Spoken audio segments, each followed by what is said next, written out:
I'm going to be starting with Mike on my left, right? So Mike, just tell us, what you know about goal setting when it comes to business and finance, and why you think it's important. Thank you. Thank you very much, ma'am. Once again, my name is Mike, but most people call me Mr. Soft. Goal setting, when it gets to do with finance, have to do with the objectives that you want to achieve financially or business-wise. Like, for example, there's a current level that you are financially right now. As you are sitting there right now, there's a current level that you are. Some of us might be doing, let me also say, your net worth might be 100K a month, 200K a month, some 500K a month. So setting financial goal is to move that level that you are to another level. Then in terms of business, maybe probably your business is have like 5 customers. Probably you want to make it 10 customers. Or probably you have 1 branch, you want to make it 2 branch. So when you set goals, they help you achieve this objective that you have programmed in your mind to achieve. Thank you, ma'am. Okay, can we give a round of applause? All right. And we asked you why, or also. Okay. So the what and the why. Okay. So setting goals actually give you, let me just put it practical, very practical. If I'm going to Abraka today, and I'm not been an Abraka before, what do you think I will carry there? I definitely want to carry an address, not so. Or probably I want to go and see somebody in Abraka. So it is very, very important you have a roadmap to where you are going to. So let me take, for example, you say, this year I want to open 2 branches in my business. So the question is, how are you going to do it? So the why is talking about you having a clear vision of what you want to do. Number 2, it motivates you. When you set goals and you achieve them, you get happy, you get excited. Sometimes you even throw parties or probably celebrate yourself. Like for me, one of the first goals I actually achieved was when I started my business newly. When I got my first big job, I've always dreamed to eat this big kele food. Like this banga soup that has this big fish inside. That's always been my dream. So the first time I got opportunity to get my first big job, I got enough money to eat that food. I was so happy. In short, when I went to the store that day, I spread my leg and took me the biggest plate. So she served me. When I ate that food that day, it was like a dream come true for me. So one thing that goal setting will help you do, it will motivate you to actually do more. Then another thing about it again is that it shows you are making progress. It's a way of measuring. Because most people, year in, year out, they're not seeing their life change. And one of the reasons is because of lack of goal setting. But if you have goal setting in your life, you'll begin to see these changes happen in your life. So it's very, very key to set goals. Thank you, ma'am. Thank you very much. I like the fact that you said that goal setting will give you direction, right? Yes, it helps you to know where you are going. Okay, makes it very clear. And you should celebrate those small wins, both small and big wins. Take yourself out. How many people took themselves out last year? I know Tina did. You're always, making sure that you are acknowledging that thus far God has brought me and what God has helped me to do. All right? So it's always good to celebrate those wins and not wait for the big one all the time. Thank you very much. Okay, so Mrs. Uriel, nice seeing you. Thank you. And I heard that you're so good you're a lifestyle coach. All right, enthusiast, passionate, everything, and you're looking great. Oh, good. Can we give another round of applause to her? Thank you. So we're going to be asking you, so why did you decide to delve into lifestyle? What does it mean to you? Why did you decide to, come up with goals around this? And how are you working on it? Thank you. Good evening, everybody. For me, first of all, growing up in a society like ours, fitness is not really a thing. Yeah, the young person. Yeah, so you hear people say things like, why are you exercising? Do you want to get lean? You're not fat. So fitness is sort of associated with sickness or being overweight. But then I grew up in a home where my dad had diabetes, and that was how he died. My mom is overweight, sort of obese, and then my father-in-law had heart attack. That was why he died. So, and then growing up, I sort of saw something that is very popular.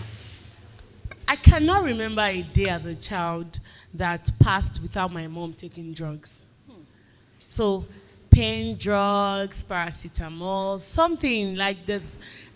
Either this drug or that drug going in. And I didn't want that for myself. You know, I saw my dad managing diabetes all my life. I saw my mom battling with her drugs. I didn't want that for my life. And I figured that, okay, the only way to get out of this circle would be to make intentional decisions for my health. Correct. Yes, to make intent. That is and still is my biggest why. Wow. Because I have a vision of myself in my 50s and my 60s. You can see yourself, and, eh? Yes. All right. And I must work now to ensure that that picture that I see comes to reality. Okay, can we celebrate her? Can we celebrate her? While she was talking, I remember my father was also diabetic, and he passed on after 10 years of paralysis. We used to carry daddy, we used to feed him. In fact, half of his body, head to toe, paralyzed. And those are lifestyle And diseases. those are, lifestyle diseases. My husband, our patron, was told by his doctor, you've got to start high blood pressure pills.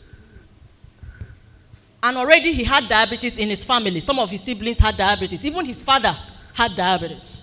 So you see that and it's the same with many of us here. Am I right? Can we relate? When my husband got that health scare from his doctor and said, once you start taking the blood pressure pills, you're going to be taking them for life. He came home that day and told me, look at what the doctor said. And I said, what are you going to do? He said, I'm going to ask the Holy Spirit. I don't want to take drugs all my life. And he got that verdict in his early 40s. So what did he do? After praying, the Spirit of God told him that if he can change his lifestyle, he don't have to do drugs. And so what did he do? He told me that he was going to go back to tennis. He used to play badminton before, he used to run, but he now said, I'm going to go to tennis. And that's why since that time, he's been doing tennis on the average of 3 times a week. Wow. Guess what? He's not taking blood pressure pills. That's lifestyle, right? That most like a health goal. Exactly, a health goal. He had a health goal. I wasn't playing tennis myself. I didn't have any health scare. But you know how you do follow? Started playing too. I have to start playing. My coach, my husband. And I've been playing tennis. So now one of my goals is to do championship. Please, you should follow me. Believe God for me. Wow. I'm going to be a tennis champion. I said it here, by the grace of God. When it happens, I will tell you. Yeah, I'm going to win a championship by God's grace. Okay, thank you so much for that. That's great. Okay, so we have a student in our midst. Can we celebrate her, Jane? This is beautiful. And she's a final year student. One thing about her is that she was, referred. She came by way of recommendation. It's just like somebody living the life. I called Pastor Rume and said, Pastor Rume, I know that you teach a lot around goal setting. You teach a lot about a couple of things. Can you give me one person, not Mike, give me one person that you can say is living the life? He said, not 2 ways. I'm not even going to think. He told me, Jane. Hello, Jane. He told me, Jane.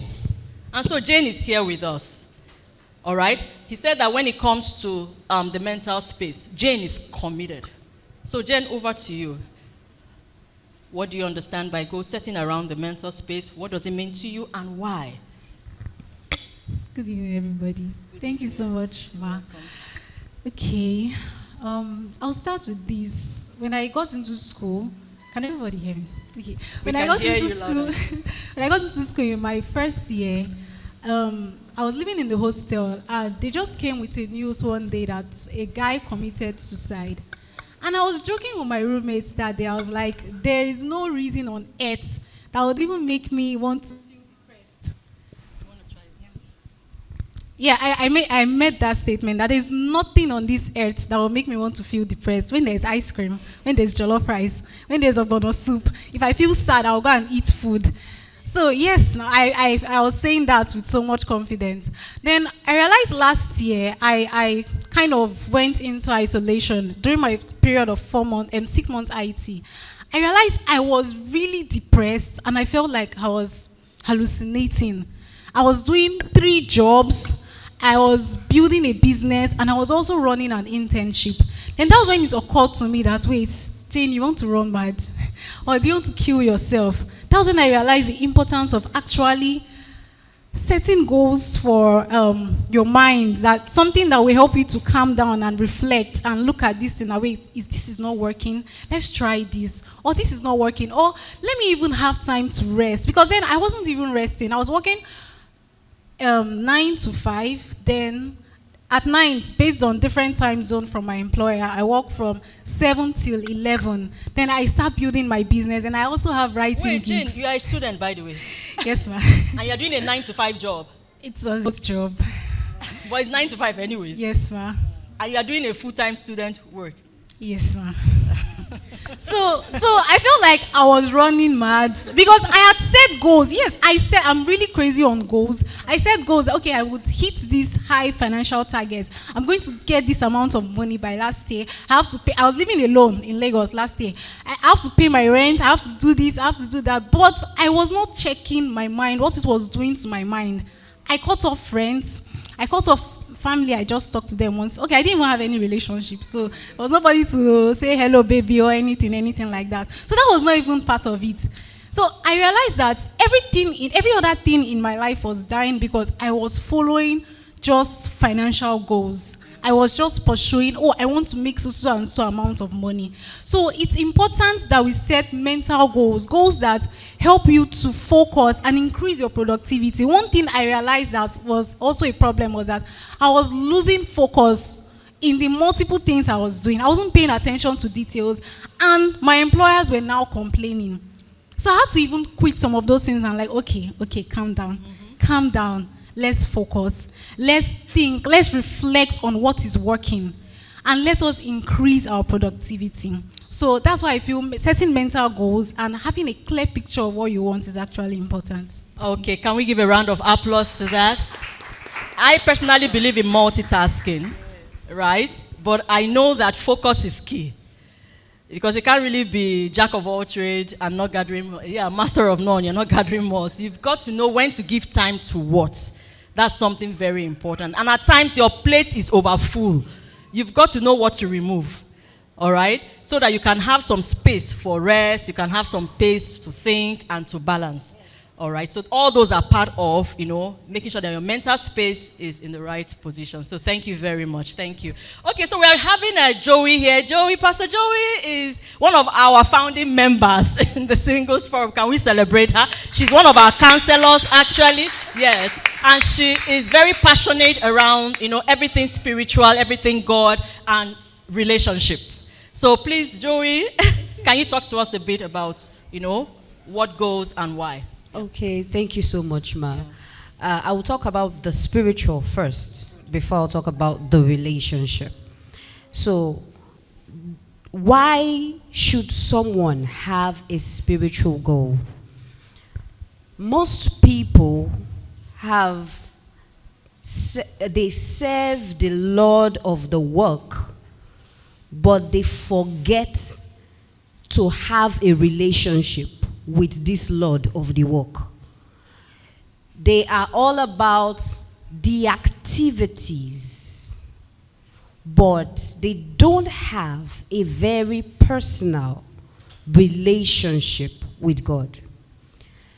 So in 2016, for the first time, I have been a Christian all my life. I was born into a Christian home.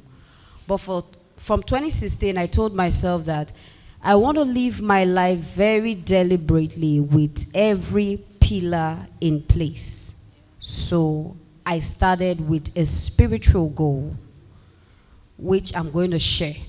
Yes, the 4 habits of a mature Christian. And for relationship. A lot of people start relationship because they see others start a relationship, number one. Number two, because they have a need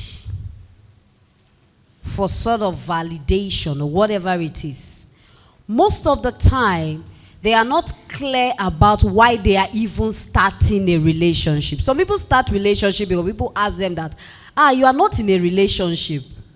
That's why the next person that said hello, they said, let me consider him. Yes.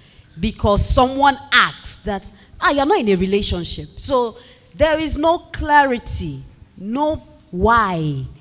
So the very next guy, you didn't even know what to look at, or the very next lady that seemed to be very nice towards you, you're like, let's start a relationship. There was no why to why you started. So it is very important that the foundation that you are laying the block of your life on is firm and solid. And thank you so much, Ma, for I picked something from where you were teaching, which is the 3 E's. Yes. I don't know if most of you heard it was not many talk, it was very loaded. Yes, it was very loaded. I picked that. And thank you for spelling out the 5, which is the life priorities, because those 5 pillars, and I think it's in that order we are here, help you to strongly fix your life very solidly. Because like she said, which is very correct, your life is not about marriage. No, marriage is an aspect of your life. Relationship is an aspect of your life. The problem is a lot of people revolve their entire life around their relationship. I see women where their relationships are failing. They can't do anything. Of course, it's a very vital and major decision of life. But to be able to segment your life, it's very important. And that's why we're all here. God bless you. Okay, can we give a round of applause? Thank you very much. Thank you. We're going to be going back to Mike. Okay, Mike, let's just keep it real before we open the floor for questions from the audience. How can one really set goals for financial stability? Okay, I want to be stable financially. I don't want to be asking for help. Every time, give me, buy me recharge, buy me airtime, send me data. Urgent 2K. Come on. Yeah, 2024, that happened. Don't let that happen 2025. Okay, so we want financial stability. How can we set goals around financial stability in 2025? Okay, setting goal to achieve financial stability is very possible. Most especially when you attend meetings like this, because this information will actually be disclosed here. So the first thing to do is to define the kind of life you want. So please, I beg, what I want to plead with you guys.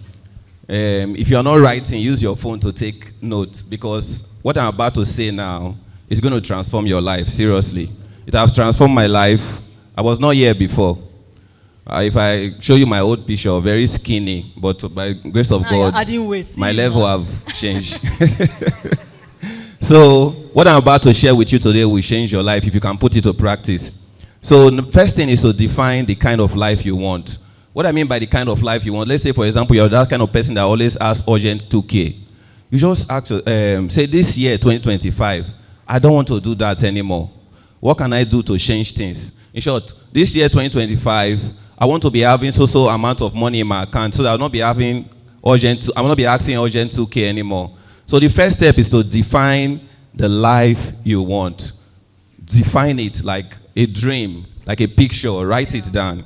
So the second, one of the things you can do because in this life there are 3 levels of financial freedom. The first step is being able to be financially stable. To be financially stable. Then the second level is to become rich financially. Then the third level is become wealthy financially. All these things I will break down for you as time goes on. Then what is the next step to do? You need to ask yourself, what will I do this year to achieve that? After you have defined the kind of life you want, you need to also define how much you need that will make you achieve that life. Most of us say, I want to live a financial free life.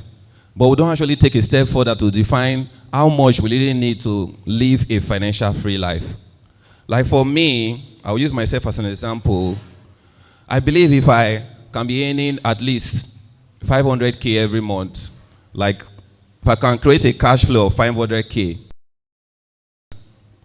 every month, I'll be financially stable. I'm not talking about rich now. I'm talking about financial stable. I told you that there are 3 steps. So you need to define it. How much do you need? Like for example, I just peg you having ₦1 million a month as financially stable. Then let's say for example, you set yours as if you can get 100K coming to your account every month, you'll be financially stable. Some people it's 200,000, some people it's 500,000, depending on your level. Like people like Madam Ife, I believe it will be 5 million. So depend on your level. Then when you have done that, the next thing to do is to break that figure down. Break it down. Because you cannot just get your own money immediately. Let's take for example, that amount you need for a year to be stable financially, you times it times 12. Let's take for example the amount is 100,000. If you times it times 12, it will be 1.2 million. Let me say it's be 1.2 million. So the next thing you do is to break it down. To break it down into monthly goal. So okay, this year I want to make 1.2 million. You now break it. How much can I make a month? How much can I make daily? How much can I make weekly? And how much can I make monthly? That will help me achieve this my 1.2 million I've set. That will help me live financially stable. So you break it down. Let's work with 1.2 million. If you break 1.2 million into monthly, it will give you 100K. 100K. So the next step you now ask yourself is that, what can I do? But before you even do that, there's one part that is actually affecting us a lot, and which I want to share here. Before you actually go into getting the money, you need to have a financial plan. Very, very important. And one thing I discovered recently that one of the reasons why most Africans, or especially Nigerians, are struggling financially is because of lack of financial plan. When you don't have a financial plan, even though you are working in share, let me call the biggest company in this life, even though you are working in share, you will still be poor. You're very correct. I'm very serious. You will still be poor. That's why you see when people retired from share, they see themselves, they are still struggling financially, true of us. So, if you don't have a financial plan, it makes all your whole effort not to produce results. Because you'll just be living in a circle. You will make the money, spend the money, you become broke. You will look for money again, make the money, spend the money, you become broke. So, what is this financial plan I'm talking about? Is whenever money comes into your hands, it must go into a particular channel. And example of that channel is this. You can say, okay, anytime money comes into my hand, we'll go into this channel. The first channel is maybe 10% as your tithe. Then you put money into your investment account, maybe like 40%. Then money you need to manage yourself, like 20%. Then money you use to pay bill, like 15%. Money you need to do any project, like 10%. Money you need to do your charity and fund, like 5%. So when you have set up this, at the end of the day, it will not be 100%. So the key part of it is that investment part, which is what they call pay yourself first. So whenever money comes into your life, if you remove 40% of it, let's take, for example, 10,000 come into your life, you have removed 4,000 for it for investment. When that investment account has become so big, you can start investing it in sources whereby you don't need to do anything. You don't need to be involved for you to earn. Okay. Let me take, for example, you put it into a microfinance bank savings plan, whereby they use this your money. Every 3 months, they pay you return. Because that's the plan I'm actually using in my own personal life. Every 3 months, like for example, I put 1 million into there. Every 3 months, they give me 240,000 naira for every 3 months. So every 3 months, they give you something. So your focus now is to be growing that money consistently until whereby it cannot match up with your daily survival amount. In such a way that even though you work or you don't work, you will still have money that is coming to take care of your daily needs. We will talk more about this. The time is not enough. So maybe probably we'll see one-to-one. Thank you very much. More. Mike is very passionate about finance and business. Can we give a round of applause to him? Can we give a round of applause? Thank you very much. There's so much to be said. But I tell you the truth, that system of sharing the money makes a lot of sense. Okay, all the money you get is not yours to spend. You've got to be able to dimension it. All right, know your percentages, and it works. And you know, like I think we taught it last 2 months. Put the money to work. Make sure that the 4 plus, minus, division, multiplication. You are practicing these financial disciplines. You are always earning. You want to be able to be financially stable. You've got to have inflow. You've got to have monies coming into your bank account, your pocket, and all of that. So there must always be a plus. Then you must always have a minus. No matter how much you earn, if you don't know how to save, Bible says that it's only a fool that spends it all. All right? So you've got to be able to set aside something that's minus. Very simple arithmetic for finance. You have your plus. Sorry, Oma. As simple as that. Yes. Do you know that I've used that system to buy like 3 land? Oh, God bless you. That's it. It works. So it's very, very key. Yes, it's very key. Very key that you put money aside. You must put money aside, yes. So that money begin to produce more money for you. Great. So you if must. If not, you will have to work for the rest of your life. Oh, sure. Money has to work for you, otherwise you work for the rest of your life. So you've got to do your minus. It's a must, and every month for that matter. Then you've got to do your division. You would think that when you give, division has to do with giving. You would think that when you give, you will have less. No, givers never lack. It's amazing that there's a man that is generous and yet he has more. Exactly. So giving is your division. You must have that. And then, of course, you must have your investing, which is your multiplication. 4 arithmetic disciplines for finance. If you can practice it, any money that you save, make sure that money is working for you. And that is where we talk about investing. Don't just save money. The percentages are not nice. But when you invest that money, give it time. You'll be amazed how that money begins to bring returns to you. So thank you so much, Mike. There's so much to talk around business and finance, right? Yes. But can we give another round of applause? Thank you very much. And we have our speaker in the house. Can we celebrate Jesus? Woo! We have our speaker in the house. And we call him the map. The designer. Don't worry, I'm going to tell you what map means. But we have our speaker in the house, Pastor Chefo, Dr. Chefo. God bless you, sir. You're welcome. You're welcome. And thank you so much for coming.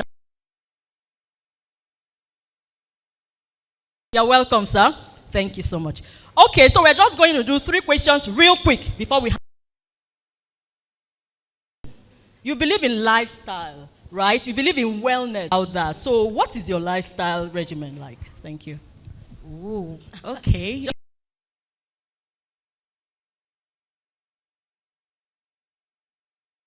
See, the body starts to age from when you clock 20. Oh, wow. So whatever you're putting into your mouth is you or healing you. There are no middle grounds. Interesting. So eat intentionally. I eat intentionally. Be aware. Don't just eat. Your stomach is not a dustbin. So pick what you eat intentionally. Yeah. I do that. Get active. You might think that you are slim, so you don't need to be active. But I found that slim people have the most body aches. In fact. They've not worked their knee, many of them are not fit. Shoulder. Mm-hmm. Just get active. Try to be more active in your house. Walk around. If you are the kind of person that likes to send message, stand up. Pick up the thing by yourself. If you happen to stay in a duplex, climb the stairs. Just go up and you don't even need to hit the gym to be fit. Just take walks around. Okay. Then sleep. Sleep is important. How many hours do you sleep? Truth be told. Because I'm a mom, I have a 6-year-old, 4-year-old, and a 1-year-old. My sleep is shaking these days, but I try to aim for at least 6 hours of sleep. God bless you. Thank you. But on a very good day, I get like 7-8 hours. Yeah. Because resting, if you don't rest, you're overworking your body. Even God rested. Okay. So you have to rest. When you work, you have to rest. You have to understand that you need to know how to relax, how to unwind. You know, some of us, you know how you have a bottle of Coke and then you shake, shake, shake. When you open the whole pressure, some of us will have a whole lot of stress inside our body and we don't really let it out. And most of the times, if we go around and ask here, the last time some people took a break is when their body decided to go on a break. When their body broke down. It's not like they intentionally took a break. Yeah. So you have to create a routine that allows you rest, unwind, and refresh. Okay, So thank you that's very my much. life. Can we Thank give a you. round of applause to that? What she's trying to say in essence is that you should come to Ovis massage and get a spa treatment. My brother-in-law told us that one day he went to a hotel and it was a 5-star and he went to their spa and they said, "Hello, sir, can we do a massage?" He was like, "What is that?" You know, he works in Slumberger. He was like, "What is that?" They said, "Let's just give you a massage." By the time they started, kneading his shoulders, the guy slept off. He said he slept there for 24 hours. Serious? All the stress in his body. He didn't know that he had so much stress. Like she talked about the Coke bottle, shaking it up. A lot of stress. So I tell you the truth, it's not a bad idea to pamper yourself. It's all part of having a good sense of well-being. Get good rest. And when they say good rest, I know Chioma, my daughter, will be saying, "Mommy, are you hearing?" Because this is a saint, and then you're like, come on, because 6 hours, God bless you, we're trying. All right, thank you so much for that. Okay, God bless you. Okay, so over here to Jane. Jane, tell us, how do you develop yourself? I am one person that is a lover, an ardent believer. I'm an enthusiast of self-development. I believe that goal setting is about who you become. You might not even achieve your goal. You might have to carry over. They do carry over for goal. You might even have to carry over. But most importantly, was there a change, a transformation? Was there a difference? So it's always very important when we are committed to doing something that brings about positive change and make us, better versions of ourselves. So over to you, Jane. Thank you. Thank you, Ma. In terms of personal development, I've been trying to build that since I was a teenager. But when I started taking it serious was when I read the book Atomic Habits by James Clear. Excellent. Yes, when he said set systems, focus on systems and not just set goals. And I think you made mention Correct. of that. So I started setting systems in line with each area of my life I want to develop: my academics, my spiritual life, my business, and my jobs, everything like that. So academics, I set a goal that, okay, I'm going to graduate with a first class. God bless you. Amen. Yes, and I'm still working towards that. And I have partners, people that push me towards that. So that's the kind of system I set in line with that. And I also studied the time I'm comfortable to read. I believe we have students here. So there are certain times in which when you read, you'll be able to assimilate better early in the morning. So find the time that works best for you. That's what you call building a good system that works for you. Then next, for personal development in general, that's reading books, developing myself in other areas. I have an accountability group. I set an accountability group, and I have a coach. I have a coach I have to report to every week. Every week. So it's really, really strict. I have to follow through that system. My accountability group, we have to read a book per month. So that's another system I've set. If you don't read that book per month, I used to do that before, but I'll find out that I'll be reading one book for 6 months. But last year, I read one book every month because my 10,000 naira was at stake. Okay, they take 10,000 naira from you. Yes. That's interesting. Yes, we have to pay 10,000 naira, and it will only be returned to you if you can give a summary of the book very well every week. Wow. Like this Sunday, we'll be meeting by 9 p.m. online to talk about that. So by that, when I know that, by the end of the, if I don't read this book till the end, even though it's 300 pages, I will read it because I know that my 10,000 naira is at stake. So I have to follow through with that. Then for business, of course, I want to network. I want to collaborate with people. So I have to attend conferences. I have to try to reach out to people. LinkedIn, I use LinkedIn a lot to network, to just put myself out there, make myself a thought leader in my field. There's so much to talk about this, but I believe that because of time. Yeah, because of time. Thank you I believe that so we've much. gotten something from what I said. Please, can we give a round of applause? That's amazing, amazing. Like I said earlier on, when I asked Pastor Rume, who is it that is living the life? He said, ask Jane. And today we are seeing that Jane's life is in order. Daily basis before I hit the road, right? And I know that I need to learn education. She mentioned education. So if you haven't read Atomic Habits, please write it down. That is a goal. You're going to be reading. At least look at this book. Read it. Atomic Habits. Read 12-year book. It's going to help to, get you into some, kind of shape. So you want to do that. And I've learned that in life, you've got to be surrounded. You've got to have your, a community. So if you don't have a mentor, if you don't have a mentor, you write it down. I need a mentor. You can have several mentors. If you don't have a coach, you can have several. Like I had to get a tennis coach. When I joined my husband to start playing tennis, I was struggling. Bible says in Ecclesiastes 10:10, when you are like, yes, when the iron is blunt, a lot of energy is needed. So I had to get a coach. Up till now, I work with a coach. So if you don't have a coach and you're trying to do something, please, you need to get a coach. And finally, try and get sponsors. Don't just get mentors and coaches. I've learned that in this life, you've got to have sponsors. There are people that need to mention your name in the boardroom. There are people that need to refer you. She was referred. I've never met her before. This is my first time. You need a sponsor in life. So if you don't have that and you're looking at your mental goals, put them down and then ask God to direct you. You're going to be finding it. I know we are behind time and we need to hear, our man of God, but let's just hear you quickly. Yes. What do you want to say as your final remark? Let me just ask for that question. spiritual, like I said in 2016 when I started my goal setting for my spiritual life, these are the 4 pillars I use. Number 1, praying with fasting. And this was how I set my goals. No, I will get up 5 a.m. in the morning and go to my parlor and pray for 20 minutes.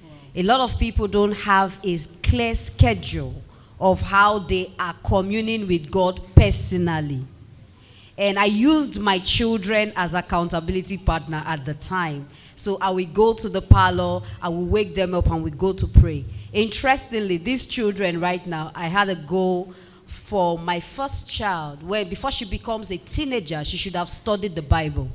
Genesis to Revelation. Genesis to Revelation. Oh, wow. Right now, we started that goal. It was a 2025 goal, but we started in December. They are in Deuteronomy. Wow. Yes. Can They we do give a 4 round of applause? chapters That's a impressive. day. Thank And you. my first daughter will be 12 this year. She's not even 13 yet. And so, this very deliberate step, fasting, they don't have to call fasting in church before you will fast. Tell them. Interestingly, this is my coach. You see this lady? Yes. As I'm talking to you, I'm in pains. She has been taking me to the gym. She does gym 5 times a week. And Wow. yes, she does gym 5 times a week. And I follow her, do 3. And fasting even help your physical life, your body. If you follow medically, it helps your body. But fasting is really for you to quieten your senses so that you and the Savior can commune. And most people undermine that. Like I said, don't be carried away with activities in church. The first 2 are the most important. Your personal prayer time and communion with God. It is not a time for request. There's request in prayer, but it is not a time for request. It is a communion. Then your studying of the word. When people talk about Holy Spirit, say Holy Spirit. If you have not read the word, you don't know Holy Spirit. God bless you. If you have not read the Bible. Yes. Can I just add that? The Yes. Holy Spirit uses the word of God as a To- tool. As a tool. As a tool. Yes. So you need the word. You need the word. That is what, if something happens, where every time you hear the instruction, it is always by the word. And in 2025, it is they that know their God. God bless you. Woman of God, I'm so sorry. It is they that know their God. Oh, sorry, If you leave Pastor Joey, she's going to keep us here, and we just have to wrap up now. So thank you. Oh, the mic. But we are done anyway. So thank you very much. Can we please applaud all these wonderful people who have shared from their life? God bless you all. Thank you so much. Thank you.